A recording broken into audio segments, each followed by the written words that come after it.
welcome to GB 2.0. This show, as well as many others, is a production of the Atheist Community of Austin, an educational nonprofit dedicated to separation of religion and government and the promotion of positive atheist culture. On GB 2.0, we aim to raise awareness of civil rights issues, progress and setbacks from the past and present, as well as a discussion of what we hope will be realized in the future.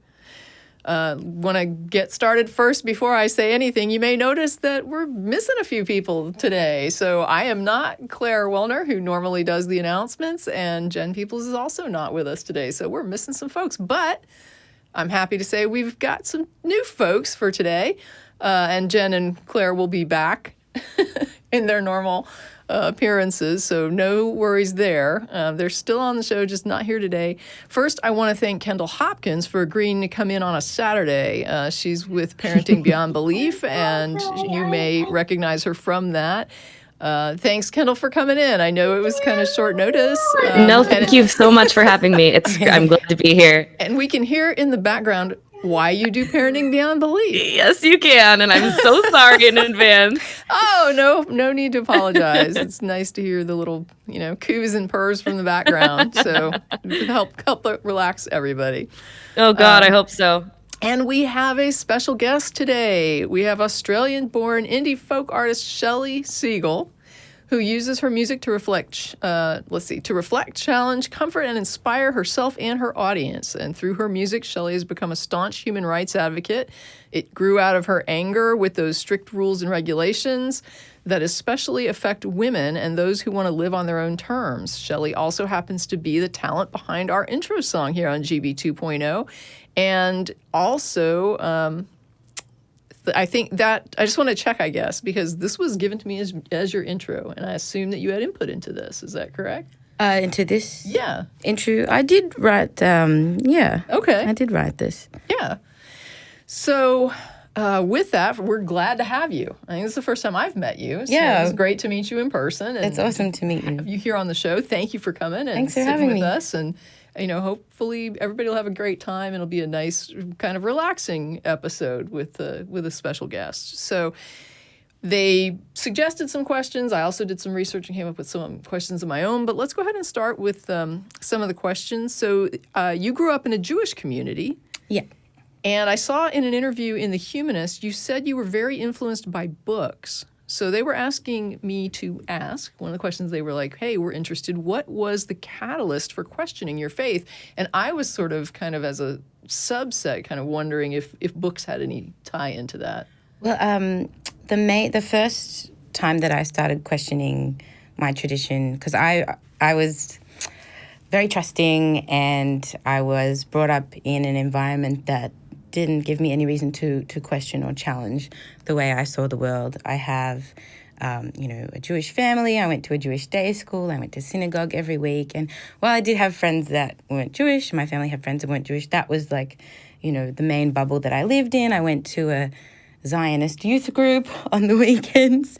So it was such a big part of my identity. And I believed the Old Testament was the real true story of how things had come to be. Sure. And and it wasn't until I was studying biology in year 11 that I sort of thought for the first time, this might not be literally true. So when you say that, like, what was the contrast? So when you're looking at these biology books and you're seeing things, this is different than what you had imagined based on your interpretation of the Old Testament. Exactly. How? Well, so, the story of Adam and Eve, Sure. God's basically made man and woman from the dust, from the earth, and that's the first. And in a way, I always felt separate from the planet, from the rest of life on earth, because we were these beings that God had created. Right. And then, and I took biology class because I love animals. And at the Jewish school that I went to, learning about evolution was not part of the general curriculum for all the other students. It was only if you took biology as an elective, then you would need to compete with the other students in the state. So that's when they had to teach you the true curriculum because the school wants to be competitive. They want to get the good marks. Okay. So that's when I learned it for the first time. And this realizing that I was actually connected to all of life on Earth, and that I was an animal was just completely amazing. Okay. blew my mind. And so I'm like, well, that, that challenges that story of Adam and Eve. Wow. It is kind of an interesting thought, I think, because there are so many other religions or religious perspectives from other cultures where people tie into the planet, right? People tie into other animals. People are an animal and they're part of the world instead of a separate thing. Yeah. Like they are unique in that they're the people, but they also see themselves as related even without the biology lesson, without an understanding of evolution, right? Yes. They see themselves as part of things instead of separate. And I think that's a distinction that I also think I felt as a Christian, right? Like they taught us something very similar, that we had this feeling that we were separate and apart. And in some ways stewards of the planet, but in some ways sort of dictators of the planet, right? Like you have the right to every fruit abuse of the it. earth, every seed is for you, every animal is for you, and we're sort of placed in the garden, where we're picked up and put there. And so, I it's a world where you don't belong is kind of the I think the Christian message, right? That we're intended for some future world. Yes. Yeah. So it was wonderful. So you're saying that was similar for you. You had the similar experience in the Jewish community. Yeah, I did. Okay. I did. How about you, Kendall? What is your background on this? Anything? Were you raised religious? So I was kind of raised like the pseudo religion, Okay. I've got my mother who's Catholic and my father who's Christian. So my mom is basically very righteous without, actually actively following Catholicism. I don't know if most Catholics are like that. In my family, that they all are. So my parents could never agree on a church to bring us to. So we didn't attend church growing up, but I do have, the experience of going to Easter Mass and stuff like that with my grandparents, and they're still not happy that I'm an atheist. Okay. So it's kind of more liberal and laid back, and you were sort of not pressured to believe things. I would not put the word liberal on my parents. Okay. Well, as far as a liberal No, Christian view, it sounds like what you're describing is that they weren't real, authoritarian in how they were raising you within the religion. Okay. Definitely not. Fair point, though, that But that's it was separate than attitudes. Right, and it was definitely expected that we believed, and both my siblings still believe, and so I'm just kind of I might be the only atheist in my family as far as I know. So, okay. And so was there they said, I saw as well that you had gender segregation was like an issue. Yeah. So I describe my family life as more moderately observant. So we would keep the dietary laws and we would celebrate all of the festivals, but we weren't Orthodox at home. Okay. But we attended an Orthodox synagogue, and that's where we had gender segregation. So the women sit separately from the men, traditionally in Orthodox synagogues or modern Orthodox synagogues, and in our synagogue, the women would sit upstairs and the men would sit downstairs. And if you couldn't make it upstairs for, a myriad of reasons, you could sit up the back with a curtain separating you, called a mechitza. It's a separation curtain. And also as a woman, we weren't allowed to participate in leading the service. Okay. So the whole service revolves around reading from the Old Testament. They will take out the scrolls and read a portion of the Torah each week. And so women aren't allowed to read from the Torah. We're not allowed to sing unaccompanied in the synagogues. We weren't allowed to lead the congregation in this Wow. service. And you'd also be called up for different honours. You'd be called up to the bima, which I think basically means stage, like the main centre part of the synagogue. And, people would have different honours. Maybe that week they would take the Torah out, or they would put it back, or they would take it around to everybody to kiss, because you'll get a chance to kiss this very holy and sacred book. Or my father would get up every week and sing a particular song, and people would be called up for honours. And so these honours are denied to women. We don't get to participate in that side of the spiritual life. Right. And also we don't count in a quorum. So to have the full prayer service, you need to have a minyan of 10 men. And if you don't have 10 men, you have to do like a shorter sort of service. Okay. But women don't count to that quorum. quorum. So you could have 9 men and 1,000 women and still not be able to Wow. to run that And service. so, okay, so I'm sure that when you were raised in this, there were explanations offered for why this was acceptable. Exactly. So how long before you started to say, I'm not sure I think this is acceptable? I think it always bothered me a little bit, but when it's been so normalized and everyone else is fine with it, you think maybe you're unusual for feeling that way, and especially because so much of the service is about singing, and singing is such a big part of my life. I did find it hurtful. And I think probably when I was 15, I became quite frustrated with it, and also frustrated with having to wear skirts. I never wore skirts when I was a teenager. My go-to clothes were like leggings and a big baggy T-shirt, and so I hated having to dress up in that way. That felt really unnatural to me, and sit separately. And, the women were sort of a bit more disengaged from the service because we were upstairs and not part of it, so we would talk, and then the rabbis would bang on the table telling us to be quiet. And I found it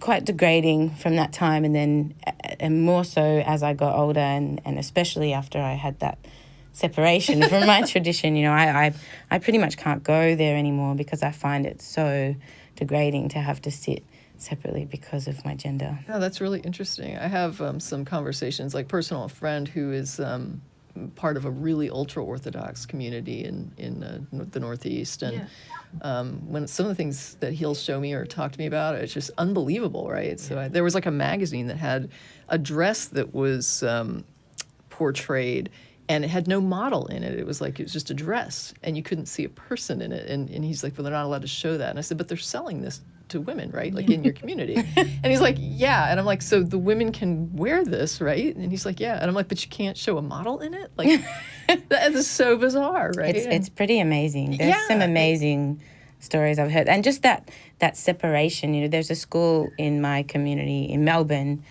quite a religious school. And, so they separate, it's not co-ed, they separate the boys and the girls, but they're in different buildings, but they want to ensure so badly that the boys and girls don't get to connect in any way that they finish at different times, an hour apart, so that they don't, accidentally meet outside the school or get that interaction. And can I ask you a question too, Shelley? Of course. So as far you said during church services, or I'm sorry if I'm not using the correct terminology. No, they've got a curtain between the men and the women. Mm-hmm. So is it to try and keep people from having sex, or what I mean, like meeting and hitting it off, or what's the purpose? I think it's modesty. I think okay. And also what I remember being told is that it's so that we can concentrate on the service, on God and on our worship, and not be distracted by each other. I always remember my brother telling me, well, it's just symbolic, and I thought, it's also literally happening. Yes! I am also behind a curtain. Well, it's just so funny how it's like, it's easy to take it lightly when you're the person that's being segregated for, like not against, right? Yeah. Like you're not the person being segregated against. And that's the thing because the religion that I was raised in was also we weren't, obviously, most Christian churches aren't going to segregate the people physically. You're not going to have like a section for women, section for men. But you do have a lot of, like with the church where I was in, women couldn't hold positions of authority. I mean, a lot of the things you were talking about would be things like I wouldn't have been able to lead a song thing. And one experience I had was that there was like a male teacher for the high school class. Yeah. It was like a subclass, a side class that we would have while the adults were in the main hall. And then we all come together and have like a combined service. So in the high school class, the male teacher had put forward that he wanted me to come in and assist him. So I was asked to assist the male teacher in the high school class. Yeah. And somebody, I was never told who, objected to this because there was a male in the class who was baptized. So I could not, as a woman, have a position of authority, even though I was assisting a male, over this high school male who had been baptized. Now, Rather one of than the him having a students. different class, of course. well, here's what's weird to me, right? This is the thing that got me really thinking, because I knew the boy. That boy was no more a believer than I am today. Yeah. He got baptized because his parents wanted him to get baptized. He was in high school and he couldn't take the pressure anymore. And so he was just like, get my parents off my back. I'll go and do it. And he did it.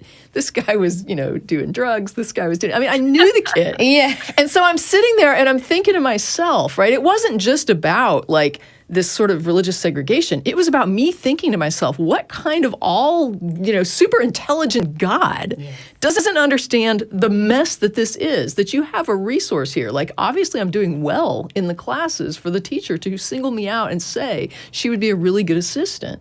And yet I can't do this as a believer, because I was a believer at the time. And it's like, I can't do this as a believer, serve the church, serve in teaching, serve in spreading God's word and helping other believers because of a guy who doesn't even really believe that took a dunk in a wading pool. Yeah. And this God thinks that's the best plan, right? That's like the intelligence of this God. Yeah.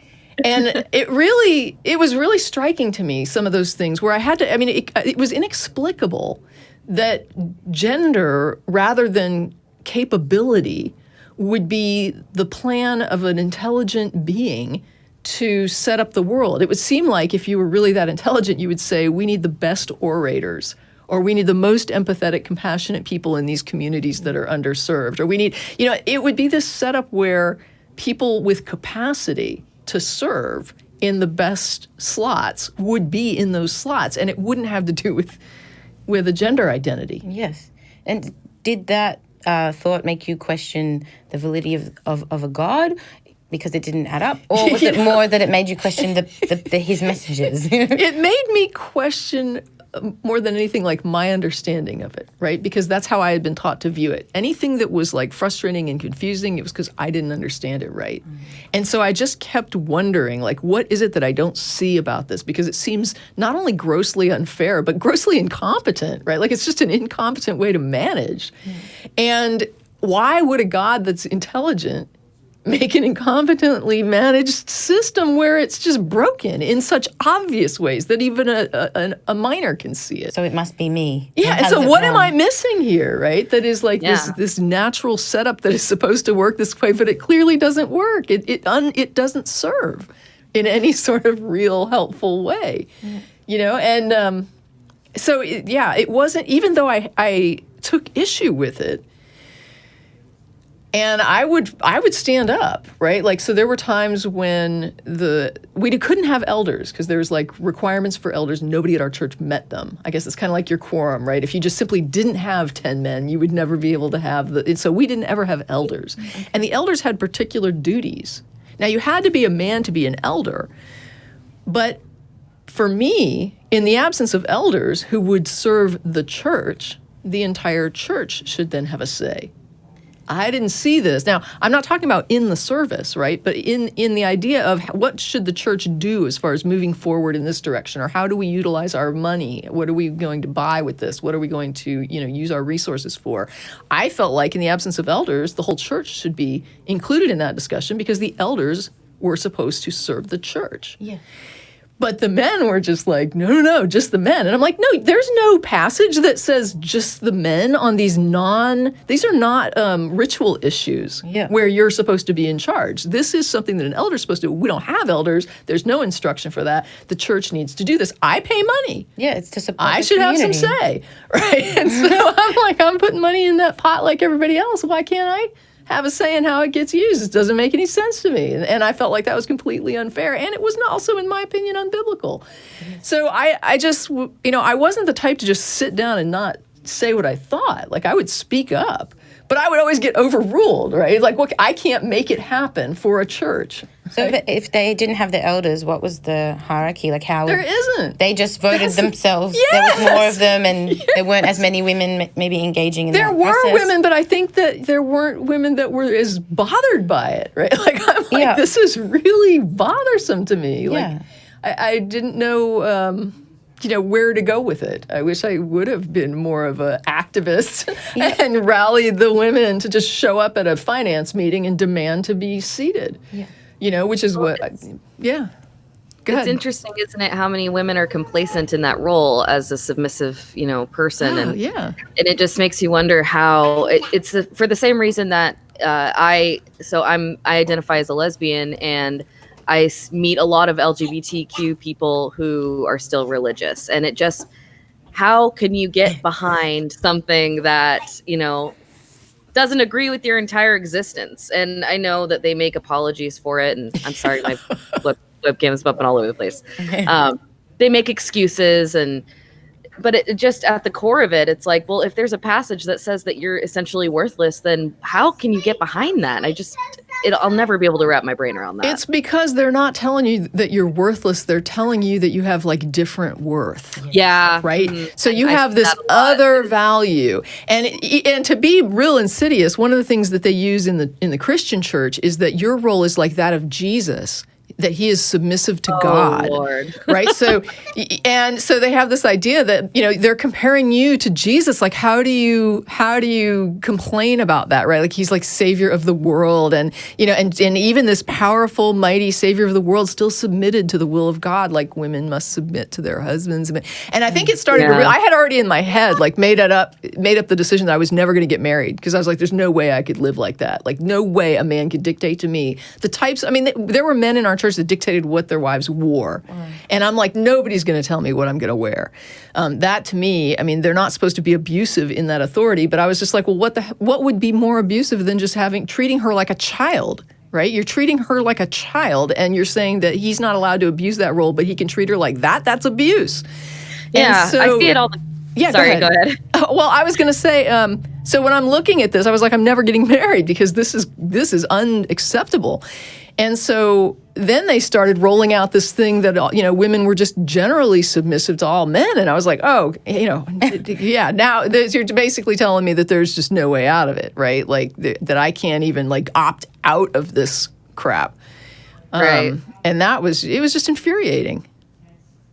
Yeah, I see it all the time with, there's a lot of, like, articles published by apologists that say things like, well, men and women are not equal, but it's not because women are lesser. It's because they have a much different role, Yes. and that's how they spin it. And it's just, it's infuriating. Like Jesus' role. No, I don't know what they told you in the Jewish church. It was exactly the same thing. It's just that you're different. Except without Jesus. Yeah, we weren't able to be compared to the great savior. But exactly the same thing. It's different. Your role is different. You can't be part of the quorum. You can't count towards it, because then you would feel an obligation to be there, and you need to be able to be at home, taking care of your kids and doing, your other... We're freeing you up your other from roles. these responsibilities. And sometimes it's harder to explain away. Think of it as a vacation, not that you're excluded. Yeah. There's one prayer we said in school as primary school students, like from the age of 9, 10, and it was a call and response between the boys and the girls. So they even separated us at that age, just in the mornings for prayers. Then we could sit wherever we wanted.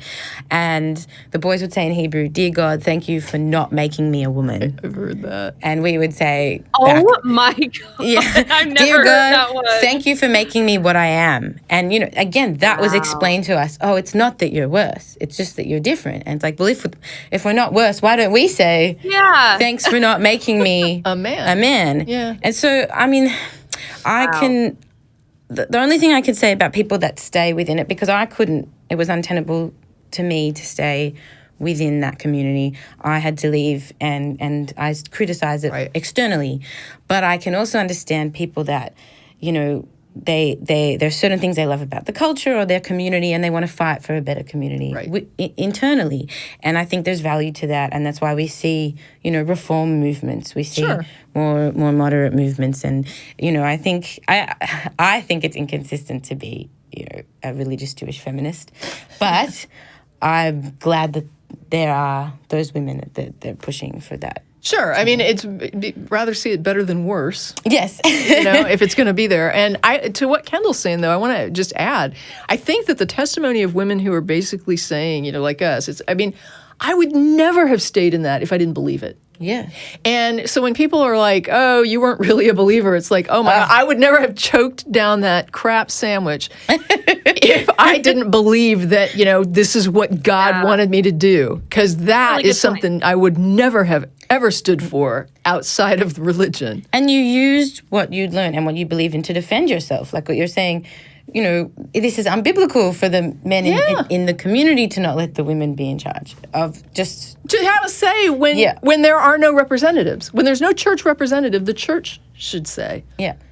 I mean, to me, it seems so logical. And to them, it was just like so logical that women just never have a say no matter what. It's just the continuation of the message. So they'd absorbed that message of what it means that you're... I'm a man. Yeah. Yeah. And, ritualistically, we are superior and we have to control our wives and all this stuff. So that just leads on to every aspect of life. But what do you do with a woman who's not married and she wants to speak for herself, right? I don't have a husband going in there speaking for me. I have my own voice, right? So the next thing that I saw that was interesting was I watched an interview with you with Aaron Ra. And one of the things you brought up was singing these happy, upbeat songs about death and plagues.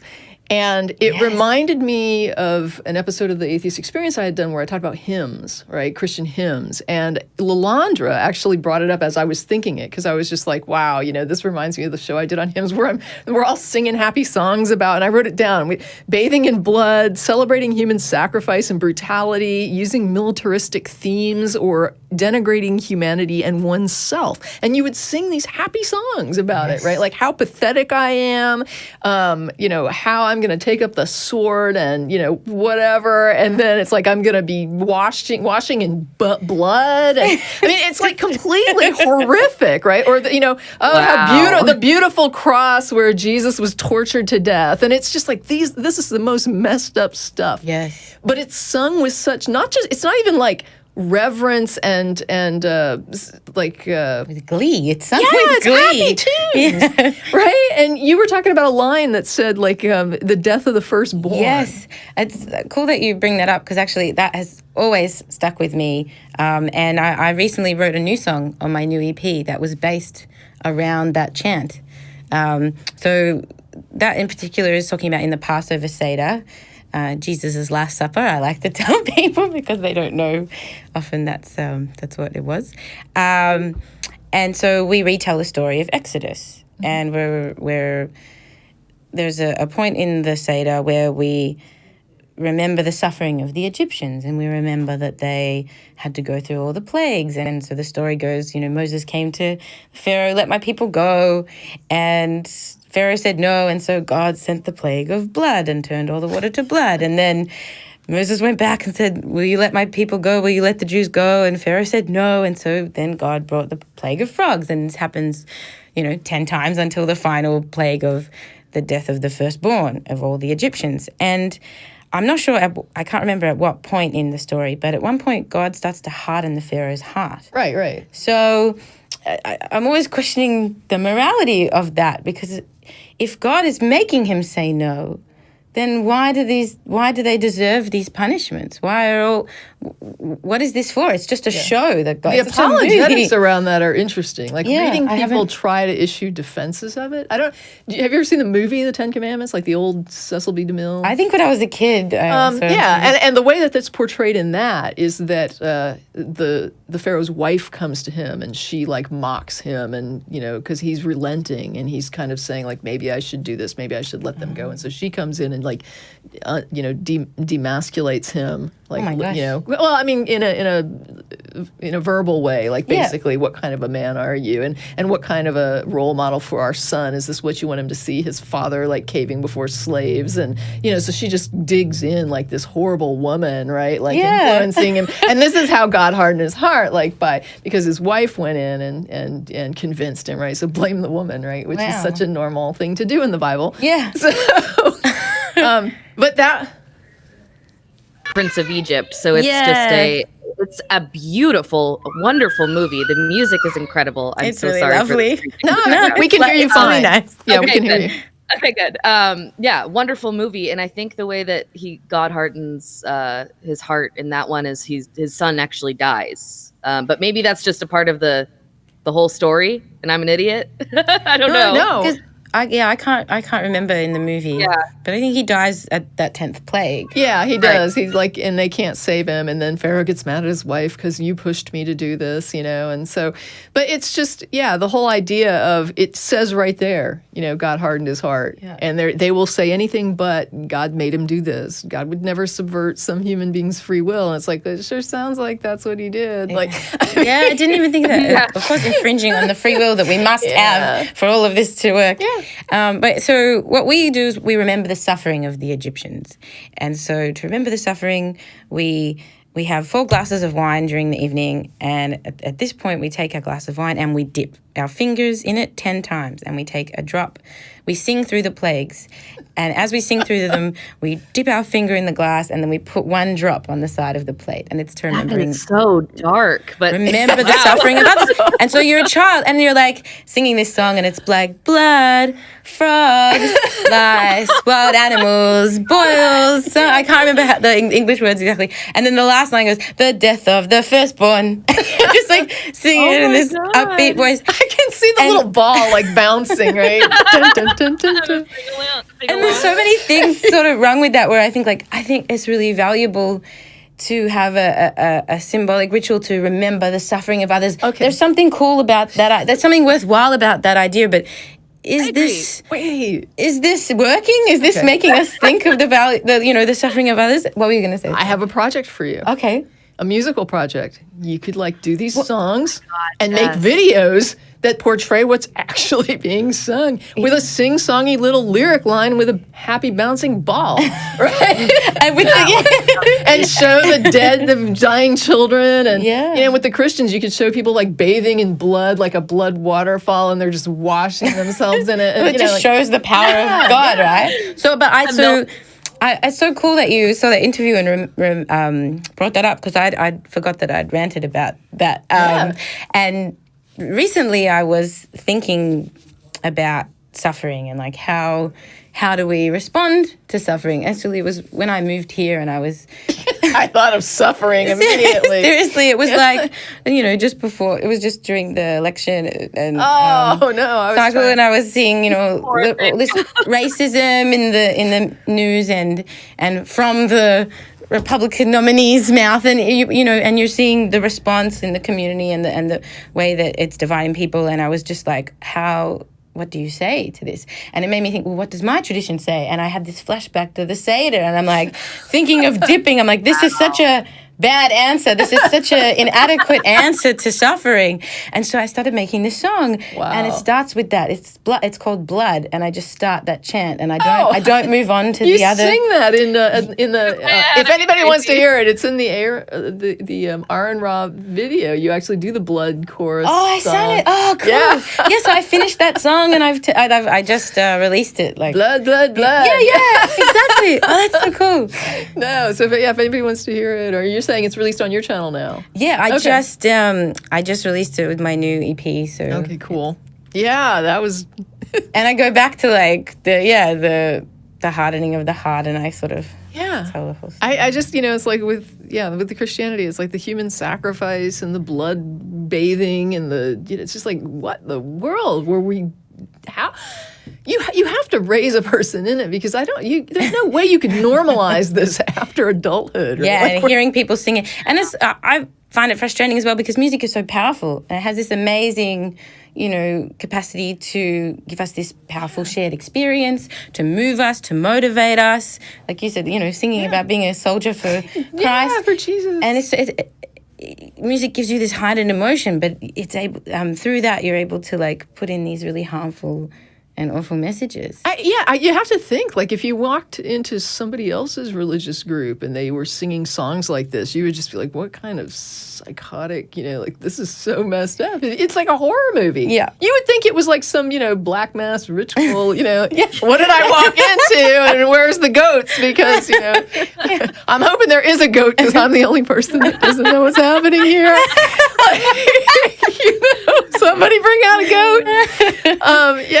So really bad.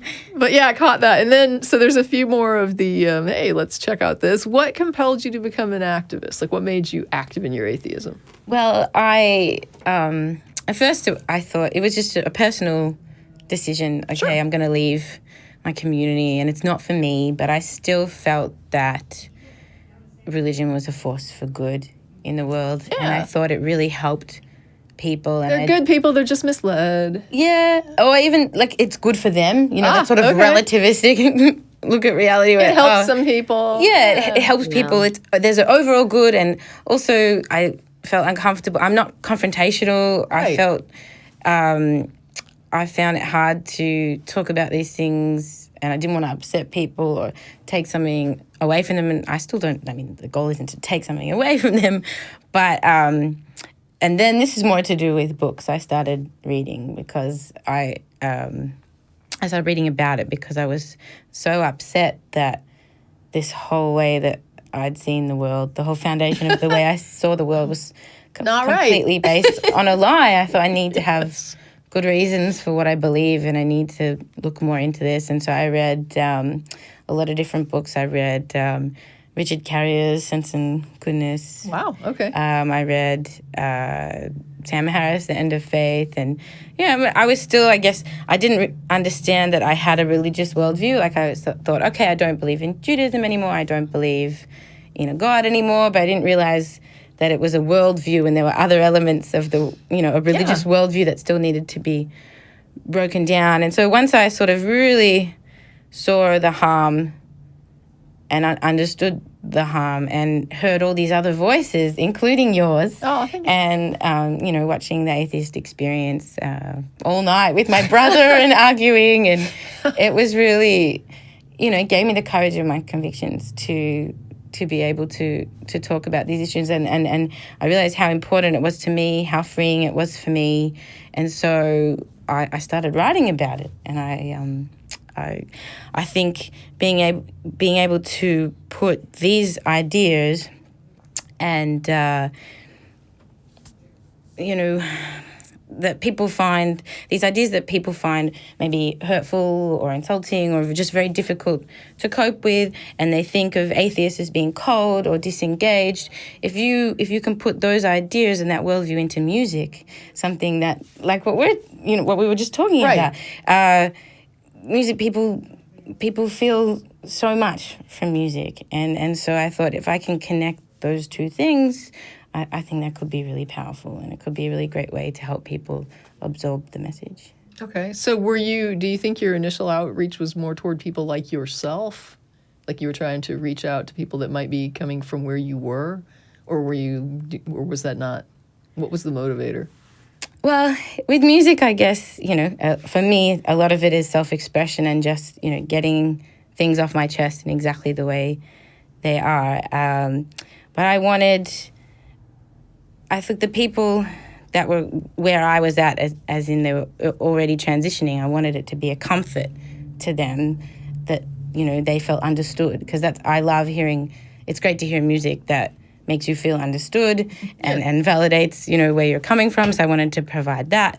But then I also wanted for people that didn't understand it to be able to have an insight into that perspective, even if they didn't agree, to be able to, to humanize this perspective of a godless perspective.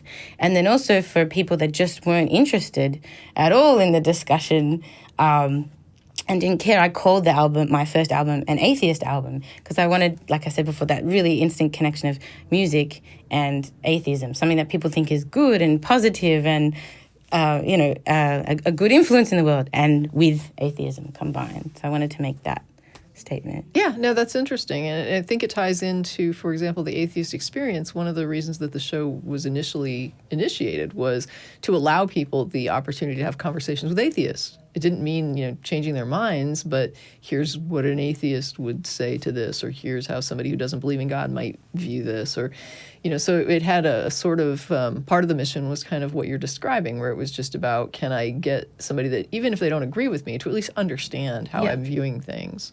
And I guess initially, I'm playing these songs at gigs. So I would be, it would be people like me who like going out to see live music, who sort of would be probably in my age bracket at home, people that are going out to shows. But then when it was online, it could go anywhere. It could go everywhere. And I loved when you do a musical release, you take your project to the press. And it was so cool to get to take this discussion to the mainstream media or to music media, because music media is not usually having these sorts of discussions. And it was so cool. I'd get to, like a radio DJ would say, "Oh my God, I've never thought about this stuff." And it was great. Yeah, I mean, a lot of pop music revolves around just like love relationships, or, like sad somebody's gone, happy I met someone, want to get someone interested in me, right? Yeah. That's pretty much like 95% of music. Yeah. Yeah, That's why it was so. Oh, YouTube. sorry. Oh, no, it's okay. I was just going to say, I just looked on YouTube before the show to check where you were at, because I listen to Saved often. And so I went on there and I was like, I wonder what her view count is at now, because I knew it was pretty up there last time I had looked, and it's 250,000 right now. Oh, cool. That's Very amazing. awesome. And the cool. first, and like one of the first comments I saw said, it was like a true atheist anthem. And I thought that's a really good way to describe that song, because it really is. And you're so talented. Oh, thanks, Kendall. It's really nice. Okay, so the next thing they had lined up for me was what civil rights issues do you pay particular attention to? Sure. Well, I guess at first I was very interested in women's rights, coming out of that Sure. almost caricatured, sexist, patriarchal society. I'm interested in reproductive freedoms. I'm interested in bodily autonomy for women and men as well. Yeah. And I do a bit of work with One Law for All, who are a group, I think, started by the Council of Ex-Muslims of Britain. And so they're interested in, they advocate for equal treatment for everyone, regardless of your religion. So they try and protect, women from FGM. They try to protect young girls in England from being sent home to other countries to marry older, Who knows who? older relatives. Yeah. Honor killings, things like that. Sure. Exactly. So I'm really interested in women's rights, and I'm also interested in being, a better ally to people of color, to gay community, to trans people, to everybody who is, I think so much of it stems from control. People want to control how we can live, how we can love, and I like to be able to talk about all those things in music, because I think it's a cool way to educate people and for people to learn about those issues and maybe relate to them in a different way than if the facts are in, an article. Sure. I mean, it's an artistic medium for sure. And with that, I was supposed to ask about Superhero, which is the title of the song you wrote for Godless Bitches, and they were interested in what you were thinking when you wrote that. So I'm so excited that song is a part of the show, and I'm really grateful to be part of it in that way. I think it's self-empowerment, really. You have this amazing tool. You have the power of the mind. You have this tool to decide what's wrong and what's right. And you have this tool to decide, you get to choose what you believe and what you don't believe. And you have the power through your knowledge to free yourself of these shackles, or at least work towards freeing yourself. And that's what I had in mind. Okay. Yeah, I feel a little conflicted, because I don't know if they put this question in like for me or for you, because I have like I guess I'll just explain it and leave it there for what it's worth. And if you want to respond to it, you can, and if not, that's fine too. But I mean, I feel a little compelled to make a comment, because people who know me and have seen my statements on this, I actually generally take issue with the label hero or superhero. I don't hear as much. Yeah. But a lot of times people will apply the label hero to a person. And I think if I'm being generous, I tend to look at that as maybe just like a casual label to describe a person who has done something that most people wouldn't do, that requires high degree of sacrifice for other people. So someone throws themselves on a grenade, to Yes. save a bunch of people. We say, that's something I might not do. And it's heroic. We'll call that a heroic act. Yeah, and I'm cool with calling it a heroic act. I start to get a little uncomfortable with labeling a person as a hero. Yes. Because to me, it's about the action. And when you start to put it to the person, you get into almost like a black and white area where we're saying that this person is better somehow Yes. than other people. And so when I see a thing like the lyrics in the song, I'm actually okay with the idea of like using your mind and freeing yourself. One of the things that bothers me slightly about it, it's almost like I'll just say, we close the show usually with a statement that says, we don't need a savior. We've got each other. It's all we've ever had. It's all we'll ever need. Yes.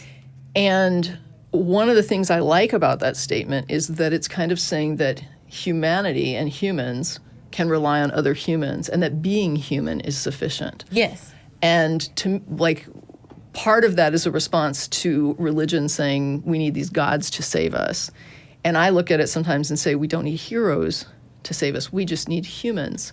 Yes. And there's, depending on how people use it, it's kind of, so there's kind of like almost like the word fan. Yes. Some people will come up to you and say, I'm such a fan. And you know that they just mean, I really like your music. I think you're a talented artist. But then there's the other people who are like, let me ask you all about your personal private life. Yeah. Let me, And they put you on a pedestal. Right, and I understand your right. discomfort with that term and looking at, and fan or hero worship or superhero. I can understand, and negative feelings towards that concept, and I agree. And I think hero worship is a really bad thing, and I think there's so many ways that the atheist community needs to be better than the communities that we're criticizing, and it's hard because I think it's a natural part of group dynamics that we tend to do that. We have leaders or people that are successful or in certain positions, and people fawn over them or they look up to them and they put them in this pedestal, and I think that's not a good thing. And I think we, especially as critical thinkers and having an understanding or wanting to have an understanding of human nature, that people are flawed and nobody's perfect, and we don't want to have these superheroes. We just want. I think that, like you say, in the atheist community particularly, when it comes to people like you and I who come out of a religious background, I think that there's this priming that puts people at risk to look for something that replaces that thing that they looked up to. Yes. And I police language in a way. Like I don't, I police it in my head. Yeah. I don't attack people for it, but I will call it out to people if I hear them using it too much. And I'll say, don't use phrases like, I look up to you. Yes. Because like you said, that there's this pedestal concept. It's like, don't look up, look across. Yeah. We're equal, right? We're both human beings, and we should both see that we are both human beings, and you should not be nervous to speak to me, or you should not be thinking of me as somehow smarter, better, whatever. Yes. And I feel like there's this almost vulnerability about some people that are coming into the atheist community where they don't realize that they think that way. Yes. That like you said, you come out of the religion and you think, I'm no longer into this, and so now I'm free of it, but you have all these vestiges that you aren't aware of that you then have to tease out later in life. And if you aren't aware and you do this, we have so much black and white thinking in society where we set up these heroes, and anytime, we hear it so often where it's like, oh, I really admired you so much, and I thought you were better than this, and it's like, this is from people that never met me, never had a conversation with me, right? And they have this idea of who I am and who I'm supposed to be based on this weird objectified thing that they've created that is this hero in their head, right? Like, and they'll say that, like, you're my hero. And it just makes me recoil. Yes. I try to be compassionate about it. I realize that they probably have not thought this through when they're saying it. It's like, I get it. And so I don't usually like go after somebody hard if they say this, but I will kind of say in a soft way, like, oh, don't say that. Like, I'm not a hero. I'm still navigating that and learning what to say. Sometimes I say, like, don't think I'm that great. I'm a dork, but I don't. I shouldn't need to put myself down. It's just that bringing up that idea, that concept, and helping people to see it, because And then you get accused of being false, or not, I don't say falsely, that's wrong. Being like not appreciating yourself enough and being too modest. And it's like, no, I'm not being too modest, because to me, being equal as a human being is like the best thing you can be. Yes. Right? The idea that I don't want to be treated like better and I don't want anybody to look at me as better isn't me denigrating myself. It's me saying they don't need to denigrate themselves, and that if they would just treat me as an equal, like just say that I am a human being and you're a human being, and just acknowledge that much, I don't think there's more that you can acknowledge that could be respectful to a person. Yeah. Yeah. Absolutely. So that's my rant. It's a good rant. And I think with Superhero, with this song, it's not so much about it's not at all, I think, about being better than anybody else. It's about being your own hero. You don't need an external savior. You can be. Yeah. And while I'm reading it, it's like I understand what you're describing is human, right? And you are saying that a human being can do this, and it's a powerful thing. And our superpowers are our minds, and it's something that it's a power that I always had, but didn't understand. I didn't understand the power of critical thinking. When I was a child, I thought critical thinking was something bad because the word critical had this like negative connotation. I remember like meeting, one of my friends who talked about making his decisions, probabilities, and I was just like blown away by this idea that you could make decisions in your life this way. And so to me, it's a superpower. And yeah, again, it's not about having a power over anybody else, but just yourself. And I totally agree. Yeah, I mean, I jokingly, so for example, sometimes I will say things just on social media, right? And I'll be like, I had a cat with a superpower, and her superpower was that she could drink a teaspoon of milk and then throw up 2 gallons of milk, right? And I was like, that's her superpower. And then I would be like, what's your superpower? Yeah. Right? And people would respond. And so it's kind of a joking thing, but it's like, I guess for me, it's like, I just want to be clear that the power of the mind is human. Yes. And when I see a human being do a thing, good or bad, people sometimes want to distance themselves from ugly human behavior, and they will use labels to say that it's like, I remember when somebody was talking about some reprehensible criminal behavior, and they would say like, these are animals, and it's like, no, we own that. People are capable of this. Yes. Human beings are capable, and those are human beings that did it. And so this is human behavior. And so they are not animals, they are people, and they did this. And we need to wrap our brains around it, the fact that a person can do this, and we are people, and we are capable of this. And understand how to deal with it. Because if we separate it, then you don't have to deal. You don't have to. It's a way to dehumanize and objectify them as other, and so then they're not part of this, and we don't have to take responsibility, and we don't have to admit that there is this dark part. Yeah. But it's the same with the good, right? You look at that, and I think like one of the things atheists are always, I think, kind of aware of is we have to take credit for the good, because we're so used to a religion that says everything good comes from God, everything evil is people, right? People or Satan or whatever. It's like if it gets messed up, it's because of you. If it goes really well, it's because of God. And so when you finally start to learn, like, I can actually take pride in accomplishment that I was denied the entire time I was involved in this or that particular religion, that doesn't allow you to take pride in accomplishment, that actually denigrates you for your vanity if you try to say, like, I'm proud of this thing that I did. As if pride is such a terrible thing, if it's proportional to what you... Yeah. We deserve to take pride in our accomplishments, and we deserve the shame of negative things that we do or that humanity does. Yeah. And hopefully you think you could inspire people. Like, if someone really admires what you've achieved, to me it's like saying, well, you could do it too. Yeah. And that's how I felt when I would listen to Although you guys. I'll never be center for the Chicago Bulls. But, but I get what you're saying, right? It's like this, but yes. Yeah, it's like, well, I took what I was able to do Right. and ran with it and have been as productive in that regard as I could be. Yeah. And you hope that someone else can see that instead of saying, oh, you're so amazing. It's like, I could do that too in my own way. And that's how I feel when I'm singing on stage. I don't feel... we've left that hierarchy. Like you say, we've gotten away from hierarchy. And I'm saying my stories, my life, my experiences has value and is worth telling. And I hope that I'm giving people this message of, well, your stories and your experiences and your feelings are as valid and have as much worth and wisdom within them. And if I can get up and say something, so can you. And that's how I feel. And while there is that group dynamic of this is what people are capable of, like what you're describing, when you see somebody doing something that's like an accomplishment, it should inspire or it can inspire Yeah. a person to say, I can accomplish things as well. And I had a conversation with somebody once about the idea of them taking pride in accomplishment for what someone else did. So sort of like that thing, like human beings have gone to the moon. And I was reminded of the movie I, Robot with Will Smith, where the robot, he's telling the robot like why robots suck and why human beings are better. And he's like, you know, you can't write a symphony and you can't paint a great, you know, painting. You can't do all these things. You can't do a masterpiece. And the robot looks at him and says, can you?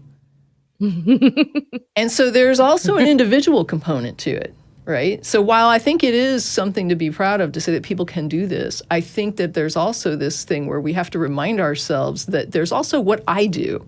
Yeah. And have I done this or have I done that? Like, what things have I done that are like, you know, good or bad or positive or negative, and what impact can I have or have I had? And so while I do think it's fair to say, hey, it's cool that a person can do this, I think at the same time, there's a danger of attaching ourselves too much to what someone else has done, right? Taking too much pride in what other people are doing and wrapping ourselves up in that instead of saying, it's cool that people can do this and I'm a person and that's cool. But at the same time, I can't get too proud about what somebody else did to the point that I start making my own identity part of what they did. Yes. You know, and that can happen too. I think that's part of the unhealthy fan dynamic, right? Because I have people do that to me where they'll be like, they get some kind of satisfaction when I argue with somebody and they feel like I did a good job.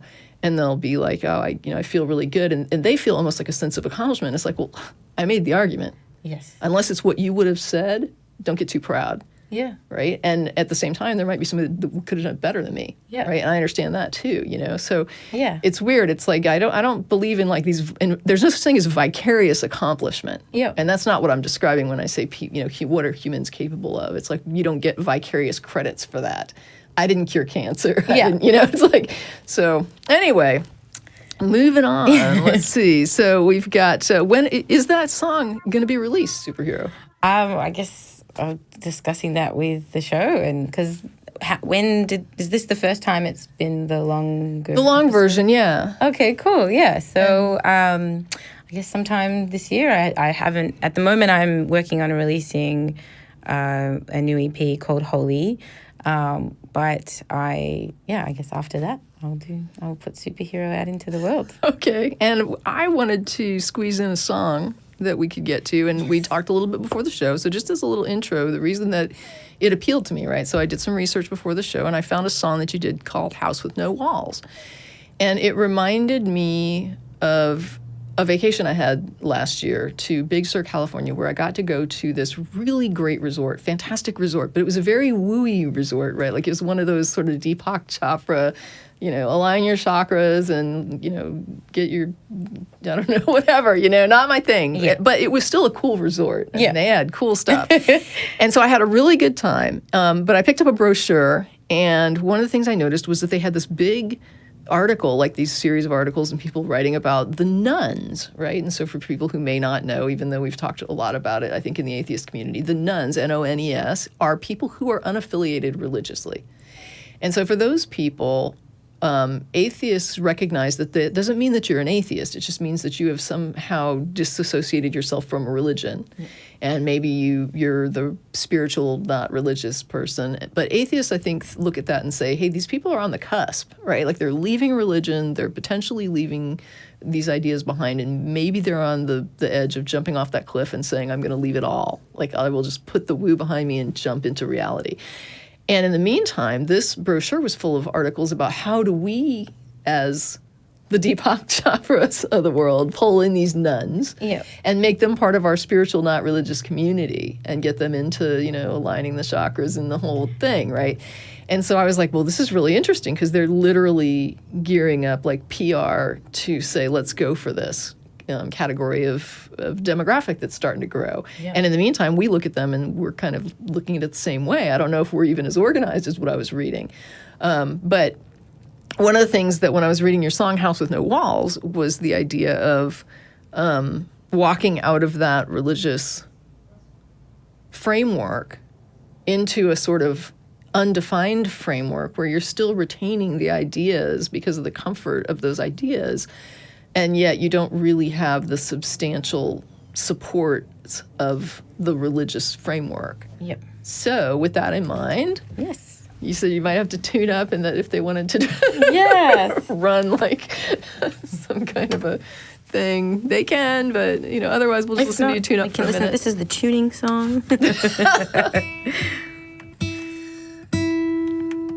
I like listening to orchestras tune. I do it's such too. a cool sound. It is. It's not exactly the same powerful effect. No, it's just a huge. guitar on its own. Yeah, it's just a huge cacophony of stuff. I go to the opera. I really love it. cool. And yeah, that's the same thing when they tune. You always recognize it. It's like got its own sound to it.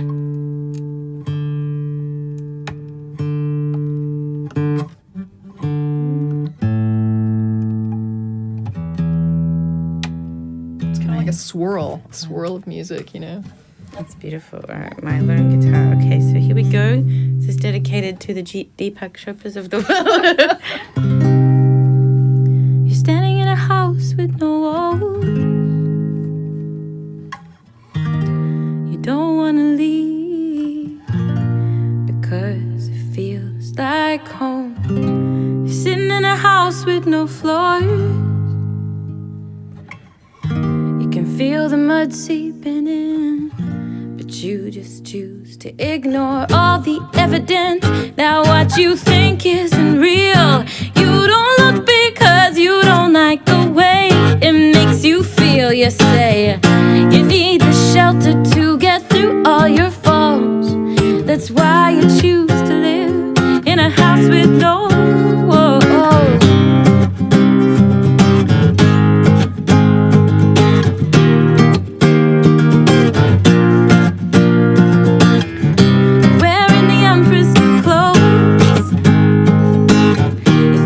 Protect you from the world, but how can you be sure you're wearing anything at all? And even when the others tell you that your raincoat is worth more than all the evidence that what you think isn't real, you don't look because you don't like the way it makes you feel. You say you need the shelter to get through all your faults. That's why you choose to live in a house with no.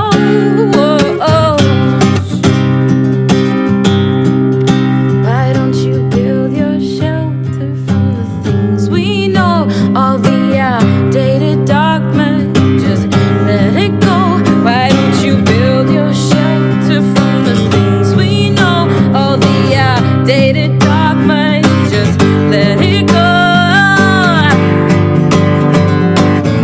You're standing in a house with no walls. You don't want to leave because it feels like home. You're sitting in a house with no floors. No.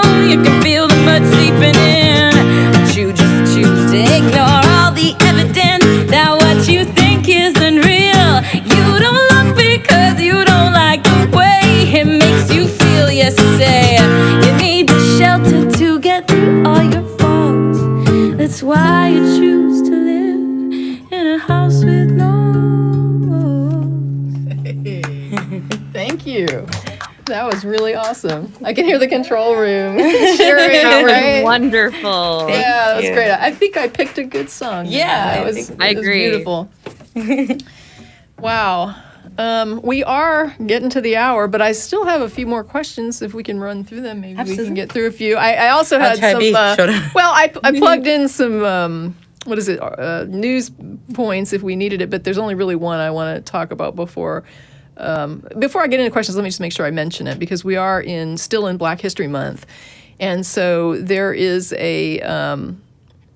Apparently, corporations like Google have access to millions and millions of people that educational institutes don't. And there is a digital librarian at Howard University's Moreland Springarm who helped curate the education tour that is now at Google, right? So there's let me find the article here and pull this up just so I can get it right. But there's a Google Earth tour that you can take through Black American History Month. Oh, awesome. And it takes you through all these Black history points in the country where it drags you sort of automatically to it. And there's I went and looked at it, there's 12 little points. So definitely Google like the Google Earth Black History Month tour, and you will get to see descriptions of pivotal moments or accomplishments that are not socially sung, that maybe should have been. Some of those you might know about, some of those you might not, but I definitely recommend it. Like I said, I went down there and played with it a little bit, and it was very cool. So I've posted that at the Godless Bitches Facebook page as well, the link if anybody wants to go take advantage of it. So just FYI on that.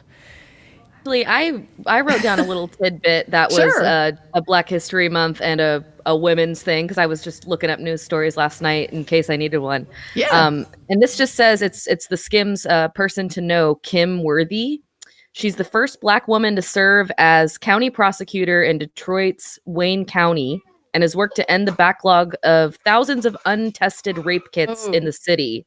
Her work led to the discovery of more than 800 serial rapists. So I thought that was wonderful, and I wanted to try and shout that out real quick too. Yeah, big thank you for that one. Yes, indeed. Doing that, because that's people that can be off the streets, and I won't shed a tear. So Same. cool. Thank you. That was good news. So you are currently on the Holy Tour. Yes. And I'm not the best at picking up implications, but I'm going to say that this is like rhyming with holy war. I don't know if you meant that or not. No, actually. I was like, oh, it's like the... That's creative. I like that too. So what is the significance of holy to you in that context? So I named my EP Holy, and the title track, not the title track, but one of the tracks on the EP is called Holy Man, and it's sort of an indictment of that religious hierarchy, and sort of that song talks about, this is, what is a holy man? What does he believe? Because I've been in this tradition where the men are holy. The people that are holy are men. What is holy has been dictated to me, to my community, to all of society by men for centuries. I was born into this group of people that say, okay, it's holy to wear this. You're a woman, you must wear this. You're a man, you can wear whatever you want. You can't be holy if you're a woman. Well, in the same way, right. This book is holy. And to read this book is holy. You can't read from this book. When we take the Torah around in the synagogue to kiss it, it's so holy that you're not allowed to touch it directly. So you take something you're wearing and you kiss that, and then you touch the Torah, or I can't remember which way, or if you touch the Torah with it first and then you kiss. You can't give it cooties. Yeah, exactly. Right, yeah. You can't, even the holy men that are allowed to read from the Torah, they're not allowed to follow it with their finger. They have to follow it with this tool, like a little hand. So, things being elevated and sacred has always been a really big part of my religious upbringing. And so I like the idea of getting to define for myself what is holy and what is sacred. Yeah. And maybe not in a religious way or in an inviolable way, because I don't really believe that anything Right, but like you said, for yourself. Yeah, exactly. And so by saying that my life, because, my songs is my music, my voice, my stories, my experiences, my life, by saying that that's holy, I elevate myself. And this religious hierarchy, the structure that wants to say, well, this is God, these are his messages, who are all pretty much all men, and then this is you're down here. I don't believe that, what we were saying before, I don't believe anybody's above or anybody's below. Right. And so I'm so proud to elevate myself and my story to this level and say, you know what, I'm holy. You don't get to decide what's holy. I understand. I get to. Yeah. I think it's interesting. The term itself, if I remember right, it just means like separate and apart, like something that is separate. As opposed to sacred, which obviously has like a little bit more, meaning behind it, right? So, but yeah, I think you're right that we do get to decide for ourselves, what those things are that we set apart and make special for our lives. Yeah. Let's see. So on Valentine's Day, you performed for the Atheist Community of Austin, and how did that go? That was awesome. Okay. It was really fun. So we had Secular Sexuality did the live taping of the show, and that was really fun, especially on Valentine's Day. Perfect, yeah. And then afterwards, myself and my guitarist and partner, Rob J. Robertson, we played, and it was pretty special to get to play Saved, which is the opening for the Atheist Experience, to the community. And the community's been so supportive of my song in that way. And it was just special to be able to sing it for everyone there. Well, that's awesome. Thanks for coming out and doing that. Yeah, I'm sure for a lot of having people have got good reviews. So it sounds like it was something. I heard the venue was super beautiful. It was so beautiful. Chateau Bellevue. It was like being in a castle. It was so nice. Like, what is this doing in the middle of the city? Well, cool. Thanks again. And then what about anything new? You have new projects that you're working on. Yep. So Holy, it's not even released yet. So when I'm on the road, I'm sort of selling pre-release copies. And I'm getting to go in at the moment to community stations and talk about it and promote the song. So that's my current project, and it's probably going to be like the next 6 to 12 months of promoting. But then I'm also working on new projects. I'm working on a collaboration with a friend in Los Angeles, Prince Chappelle, who's an amazing singer-songwriter and producer. I'm also working with a biologist from the Pacific Northwest. If anyone is familiar with Ask an Atheist, it's a show up in WA. And so Dan used to be on the show. He did The Moment of Science. Okay. And he's particularly interested in marine biology and very passionate about the Puget Sound watershed, which is where they live. And he took me out onto the Sound. We went kayak crabbing, and he's like spending time with David Attenborough. He's like pulling crabs out of the water. He's like, this is how you tell the difference between a male and a female crab. And he's like, eat this piece of kelp. He's like, try it. This is the fastest growing kelp in North America. And it was so cool. And so his love for this region, which is one of the most unique and rich ecosystems in the US and is home to orca pods. He's so passionate about this area that it's completely infectious. So you can see I'm just like, I love this. And so we've written a whole EP about the Puget Sound watershed and all the different animals that live there. And it's sort of, it's an educational project. So it's like teaching people. One song is about the life cycle of a salmon. It's so beautiful and inspiring and adorable. Like, that's just we were like, oh my God, we're hippies writing songs about whales. We're the worst. But and so fun to write with a scientist too, because I've never had that. I've done a lot of co-writing, but I'm like, okay, I need give me all the different words for water. And so it was just such a fun collaboration. So we're looking to record that, and then also that has a really strong message of conservation and environmentalism that we want to inspire people, especially and we want to take now. that to colleges, and we want to show Americans like this amazing, unique, one of a kind, beautiful ecosystem that you have and could take care of. What area were you guys in? I'm actually up in Seattle. I don't know if you guys knew where I was. I didn't. No, they were based in Tacoma. So we would have gone. That's actually exactly where I live. I say Seattle because it's a nearby. Nearby Are you serious? landmark. Do you know that crew, the Ask an Atheist crew? Vaguely, not personally. Oh, okay, cool. Well, I come all the time. I love touring in that area. Really? And we'll have to meet up. We'll have to catch up next time. I had no idea. That's awesome. Oh, it's such a wonderful community, and they're just the most beautiful people, and really, really. I love Tacoma. Yes, I love Tacoma as well. We meet at the Swiss. Do you know the Swiss? I don't get out much. I'm a single mom of a 3-year-old. Fair enough. And they have kids come to the events there. Oh, really? Yeah. So I hope I get to catch you there next time. Yeah, me too.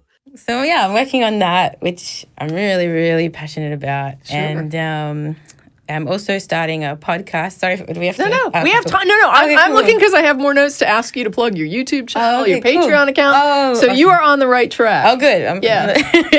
So the other project I'm working on at the moment, I've been recording episodes, but I haven't released any yet. I'm starting my own podcast called Creation Stories. And I'm talking to creative people and mostly musicians and songwriters. And I'm interviewing them about their process, what they do, how their beliefs and their worldview tie into their That's super cute. I like the title. And then I like the double entendre there. I like really cute. And then also, so then we talk about collaboration, which is like a really big part of my life, or basically interviewing people about the things that I care about, which is, a good podcast. And yeah, then we stop the interview and we write a brand new song on the spot, and then we record it acoustically for the podcast. Wow. So that's a big endeavor. It's a cool one. During the show. Yes, I've recorded 3 episodes. Right, but I mean, you're like producing something creative that you then output at the end of the show. Is that what you just said? Yes. That's amazing. I don't know. Yeah. Everybody here is probably too young to remember Mac Davis, right? Yeah, I don't. Name means nothing. He was a good singer-songwriter, and he had like a television variety kind of show when I was younger. And one of the things he used to do toward the end of the show was people in the audience would throw phrases at him, and he would make up songs on the spot, like with phrases. So it was just funny because he would just do that, like, organically. What was his name, sorry? Mac Davis. Mac Davis. But I love that. So it's been something really interesting and new for me. And since I moved to LA, collaboration has just been everything. You meet another writer, you're like, hey, let's write a song. And you literally go back to your house and you write a song. And I'll be thrown into these songwriting sessions with so cool. different groups of people. And it's like, okay, we have to have a song. We've got 4 hours. It has to happen. So it's been a new skill that I've learned. And actually, I've been on this show a couple of times in LA called Top Tune, where they have 6 local LA songwriters. They pair you up with a stranger. They pull, it's all in front of a live studio audience. It's at a venue. And they pull a title out of a hat. And you've got 17 minutes to go backstage and write a brand new song and then get up and perform it to the audience. Wow, What do they that call is that? amazing. This is like a thing in comedy, but I can't remember what it's called. Like, Improv? yes. Improv, yeah. Right? Yeah. I mean, it's kind of what you're describing. It was super cool. And I was like, because I do these sessions with people and it's like, 4 hours later you've got a song. I was like, we were getting some good songs in 17 minutes. I'm slacking. That's really funny. We were even hanging out with the community. I was hanging out last night with Matt and from the community, and actually wrote a song with Jamie, with the president of the ACA. We wrote a song together, and everyone was like around singing, and it was really cool. I'm gonna just like letting you in on a secret here is that I traded hosting with Matt. And part of the reason is that like he plays guitar and he's like way more into music. I'm just not like Matt. He's really into it. Yeah. And I was just like, this would be so much more fair to you. Somebody on here that plays guitar that is really into it. And so it was funny when they told me that she's gonna be on GB today and Claire and Jen are gone. And I was like, oh, I guess I'm too. So I was like, all right, well let me dive in, do some research here, and get this going. So what about the YouTube channel, the Patreon? Yes, so everything's under my name, Shelly Segal, Shelley Segal, and you can follow me on Facebook, on Twitter, on Instagram, and then I have a Patreon, which is patreon.com/Shelley Segal, and on Patreon it's like the minimum's $1 a month, and you can access my solo back catalog, so straight away you can just download all the records. Cool. That's awesome. And then also I put out new content every week. So either it's a new song or I'll do like a video of a new song that I've written, and I share really stuff cool every single week. And it's like also a community thing as well, where we have all the patrons have access to a patron-only Facebook group. Okay. And we hang out, and I have group songwriting sessions with my Patreons, and we write songs together. And I just did that for the first time, and it was so cool. I now get to take the song that I wrote together with my supporters on the road and play it at gigs. And this week was the first time ever that I played that new song, and in the audience was someone that had co-written the song with me, and it was just an amazing feeling and experience to share it in that way. And so then you'll be working on those like religious blood videos, right? Like I love that idea. We have to produce that. It's super cool. I will fund it or something. Yeah. Let's see. So I think that's it. They told me thank my guests, which thank you, Shelley, and thank you also, Kendall, again for standing in. Thank you very, very much. Appreciate you helping out here because it's not normal for me to be on my own. And I need to thank my production crew that's back on the other side of this wall. And I also want to send out a thank to Han Verhoeven, who did the graphic at the beginning that we saw at the intro. So thanks very much for doing that. And the sign-off, which is usually done by Claire, but today I'm Claire. So we'll leave you with this thought. We don't need a savior. We've got each other. It's all we've ever had and all we'll ever need. Thanks for tuning in.